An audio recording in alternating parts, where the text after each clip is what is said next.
تصور کیجئے مدینہ کی شدید تپتی ہوئی دوپہر ہے، ہوا کے جھونکے بھی آگ کے شعلوں کی طرح لگ رہے ہیں، صحابہ کرام کے لب پیاس سے خشک ہیں، لیکن ان کے چہروں پر ایک عجیب سا سکون ہے۔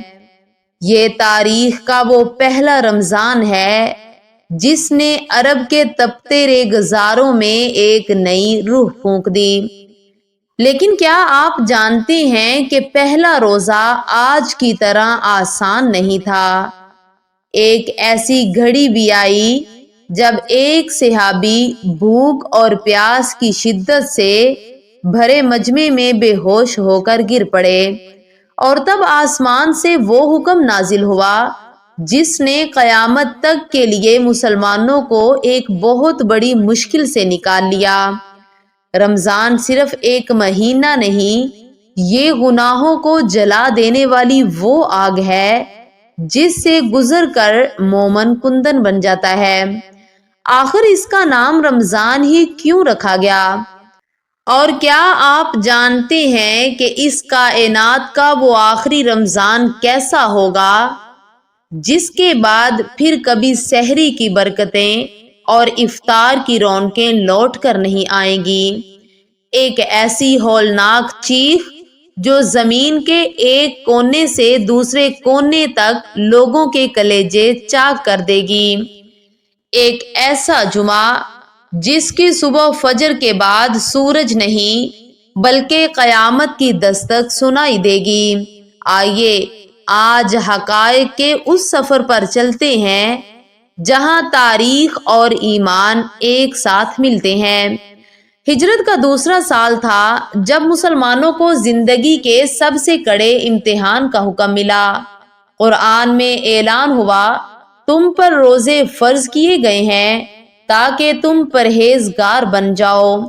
لیکن شروع میں یہ عبادت اتنی سخت تھی کہ افطار کے بعد اگر کوئی سو جاتا تو اس پر کھانا پینا اگلے دن تک کے لیے حرام ہو جاتا۔ اسی دوران حضرت قیس بن سرما انصاری رضی اللہ تعالی عنہ کا واقعہ پیش آیا۔ وہ سارا دن محنت مزدوری کر کے گھر آئے، اہلیہ کھانا لینے گئی تو قیس رضی اللہ تعالی عنہ کی تھکن سے آنکھ لگ گئی۔ جاگنے پر قانون کے مطابق وہ کچھ کھا نہیں سکتے تھے، چنانچہ اگلے دن روزے کی حالت میں وہ بے ہوش ہو گئے۔ اس موقع پر اللہ نے یہ آیت نازل فرما کر آسانی پیدا کی، اور کھاؤ اور پیو یہاں تک کہ صبح کی سفید دھاری سیاہ دھاری سے ممتاز ہو جائے۔ آپ نے کبھی سوچا کہ اسے رمضان کیوں کہتے ہیں؟ علماء کے مطابق لفظ رمضان عربی کے لفظ رمز سے نکلا ہے۔ عربی میں رمز اس تپتی ہوئی زمین کو کہتے ہیں جو سورج کی شدت سے جل رہی ہو۔ یہ مہینہ مومن کے اندر کے گناہوں کو اسی طرح جلا کر راکھ کر دیتا ہے۔ رسول اللہ صلی اللہ علیہ وسلم نے فرمایا، اس مہینے کا نام رمضان اس لیے رکھا گیا ہے کیونکہ یہ گناہوں کو جلا دیتا ہے۔ جب بندہ اللہ کی خاطر اپنی خواہشات کو قربان کرتا ہے تو اللہ اس کے بدلے اسے وہ انعام دیتا ہے جس کا تصور بھی ممکن نہیں۔ حدیث قدسی میں رب تعالیٰ فرماتا ہے، روزہ میرے لیے ہے اور میں ہی اس کا اجر دوں گا۔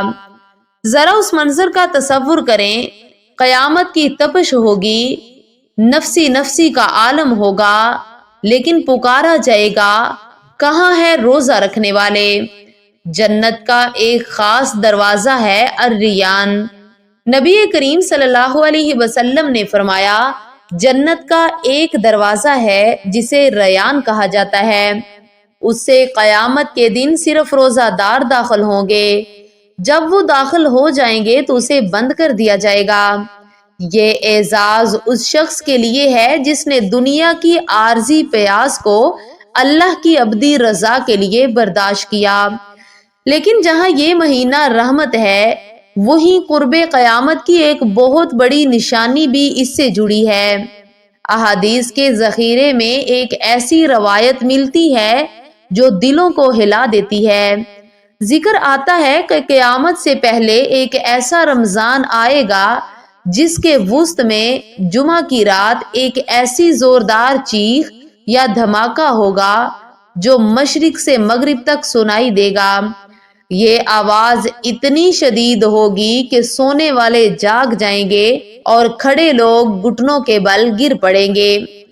اہل علم کی ایک بڑی تعداد اس روایت کو ضعیف قرار دیتی ہے، اس لیے اسے یقینی پیش گوئی کے طور پر نہیں بلکہ تنبیہ کے طور پر سمجھنا چاہیے۔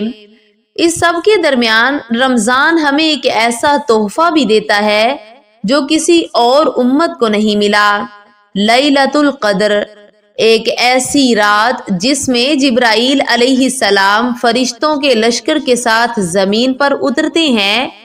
آپ صلی اللہ علیہ وسلم نے فرمایا، جس نے لیلۃ القدر میں ایمان اور ثواب کی نیت سے قیام کیا اس کے پچھلے تمام گناہ معاف کر دیے گئے۔ 83 سال کی عبادت ایک طرف اور اس ایک رات کا خلوص ایک طرف، یہ رب کا اپنے گناہگار بندوں سے محبت کا سب سے بڑا اظہار ہے۔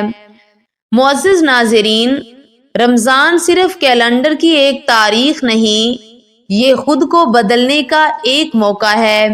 یہ پیاس ہمیں سکھاتی ہے کہ اگر ہم اللہ کے لیے حلال چھوڑ سکتے ہیں تو ہم اس کے لیے حرام کیوں نہیں چھوڑ سکتے۔